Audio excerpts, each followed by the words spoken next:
Hi, this is Now Presenting ADHD, where we look at common ways ADHD can present in individuals, explain what the root causes can be, and connect the experience to real humans. I'm your host, Jaye Lin. I'm an ADHD coach, instructor, and generally nice person. This is still a new podcast. I released one episode in early November and one special presentation episode at the end of November, then nothing for the following month. With the conference in November, a trip back to see my family in the Bay Area, and the holidays, it's been difficult to find time to conceptualize, record, and edit an episode. Add in coordinating schedules with other coaches, some of the busiest people I've ever known, and it seemed to become a near impossible task. I wanted to match topics to specific guests, but doing so would mean waiting for their ability way ahead of time, coordinating schedules, finding a topic that fits the guest lineup, writing a podcast episode, then hoping that the guests would be able to have meaningful input. It was a lot of executive function and a lot of unknowns. Plus, almost everyone I asked to be a guest on my show displayed some form of anxiety about how they would be perceived on the podcast, and as a people pleaser, their anxiety created a good amount of my own anxiety. I knew it would be easier to record and produce episodes on my own, allowing me the control and time to release episodes more consistently. But every time I considered changing the plan and structure of the podcast, I felt bad. Very bad. Like deviating from the plan would ruin everything. Is this something you resonate with? Being in a situation where barreling forward with the plan creates distress and anxiety, but pivoting and changing plans feels wrong. Where you are determined to continue with the plan even though it feels sucky and unsustainable. If you do, you're not alone. Now presenting ADHD and what I call Deviation Limbo.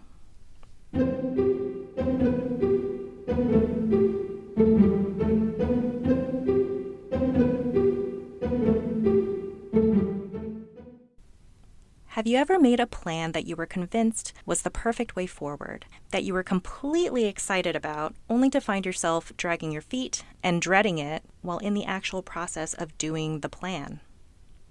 What do you think changed about it from you being excited to you being filled with dread? Depending on the situation, there could be many things that contribute to this change in how we feel about a plan. Maybe it seemed easier in concept than it was in execution. Maybe we thought we would enjoy it more than we seemed to when we got started. Maybe a bunch of roadblocks popped up that are unexpectedly unpleasant. Maybe the relationship with our collaborators has turned sour. In many of these situations, there are pivots we can take to remove the dread and make it something we're excited about again, but with ADHD, that can be difficult to even think about. ADHD creates dysfunction in our executive functions, one of which is cognitive flexibility. Cognitive flexibility is what allows humans to make pivots and changes in thinking. It allows the possibility to change our minds, to pivot course when the unexpected happens, and generally to adapt our behavior in changing environments accordingly. Those of us with ADHD have dysfunction in cognitive flexibility and generally have a harder time than neurotypicals in situations where cognitive flexibility is normally in play, like conceding in an argument, when an unexpected wrench gets thrown into our plan, and when our experiences don't match expectations. So when conditions lead our plans to feel underwhelming, unfulfilling, and unpleasant, it's sometimes common for us to barrel forward with it, begrudgingly, instead of looking for ways to make it less unpleasant. But another thing about ADHD is that it's harder for us to do things that are unpleasant. So while we are unable to make changes to the plans due to cognitive inflexibility, we are also unable to thrive within the plan because it's such a trudge to get through it. And with that, we find ourselves in a limbo where we aren't able to move forward, and we also aren't able to make pivots in order to create a new path forward. We're stuck. And then what happens? Enough time can pass with that limbo that now it truly feels impossible and illogical to move forward at all. The project, the plan, all of it just stops. And then maybe we move on to something else. Maybe this repeats. Maybe it repeats indefinitely. Has this happened to you? If so, how does that make you feel? How does it make you feel about yourself? When this has happened to me, I've felt pretty crappy. Like I keep having good ideas, but I never finish them.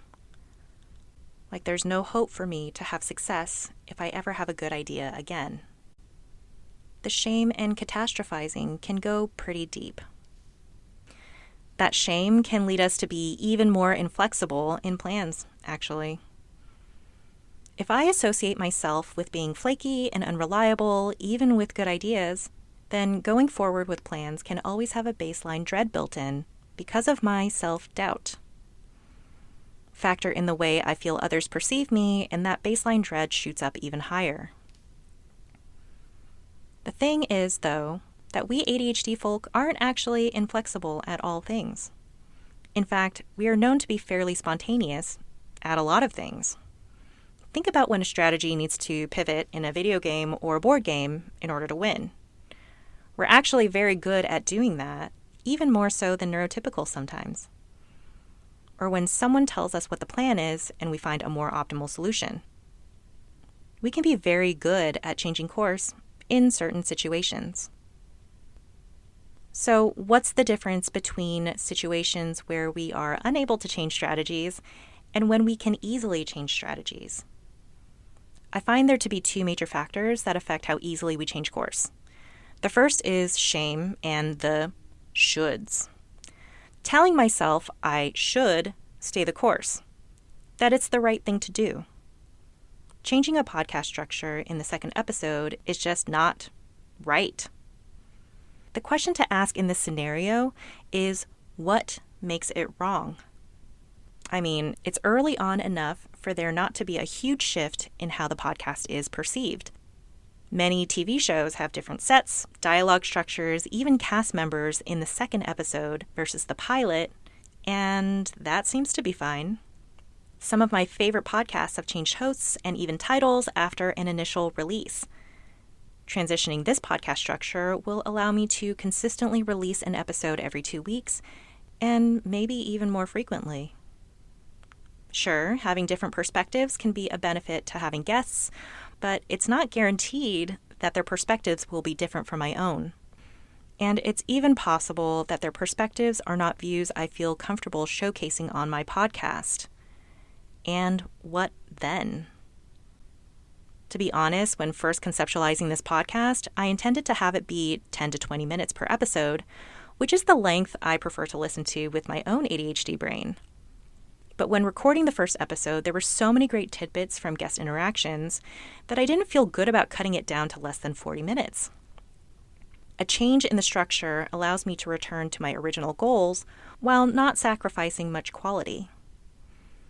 While the initial reflex is to keep going with the plan, it starts becoming clear that the impulse to do so is a distortion from my cognitive inflexibility and shame of previous behaviors, and not a feeling that is based on much logic.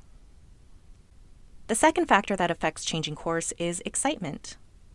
Adrenaline can boost our executive function due to an increase in norepinephrine and subsequent dopamine.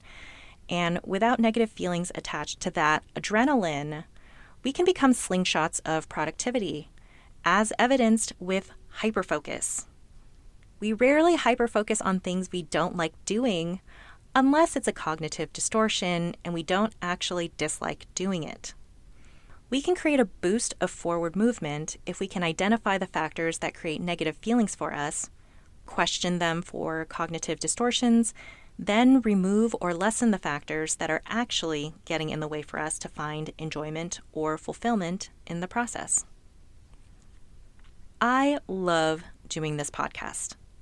I have tons of topics written down that I would like to explore, and I would get a lot of enjoyment out of getting those out there in the world quickly, especially if it doesn't create a lot of strain on my bandwidth or well-being.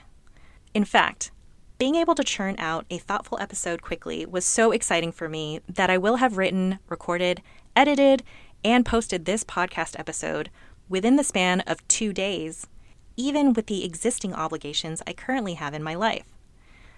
That, my friends, is utilizing the best parts of my ADHD brain to achieve my goals, and for me, there's no feeling that is more gratifying. I genuinely wish for you all to experience that feeling for yourselves. You've reached the end of our episode on Deviation Limbo. To recap, cognitive inflexibility and shame about our previous track record can sometimes put us in deviation limbo, where we aren't able to move forward with a plan because of our lack of enjoyment and interest.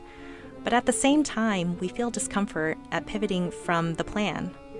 We can get out of deviation limbo if we question whether our dread of doing the original plan is due to real-life reasons, or if they are based on distortions caused by our negative feelings about ourselves.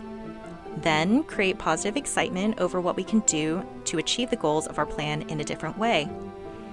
We can allow our ADHD brains to contribute to our achievement rather than get in the way of it by using productive, positive adrenaline and excitement to fuel our focus and dedication. And lastly, get ready to hear me talk a whole lot as I'm transitioning to a solo podcaster structure. If you found this episode enjoyable or informative, please tell your friends and family members with ADHD and/or give us a review wherever you get your podcasts. If the concepts in this podcast resonate with you and you'd like to join the now presenting ADHD learning program that inspired this podcast, go to my website at jaylin.com. That's JAYELIN.com. If you want to read transcripts or show notes, find out more about me, Jaye Lin, or give suggestions on future episodes, please go to our website, npadhd.com. That's the acronym for Now Presenting ADHD, npadhd.com. Or you can follow us on Instagram at npadhd. Thanks for listening, and we hope to see you again soon.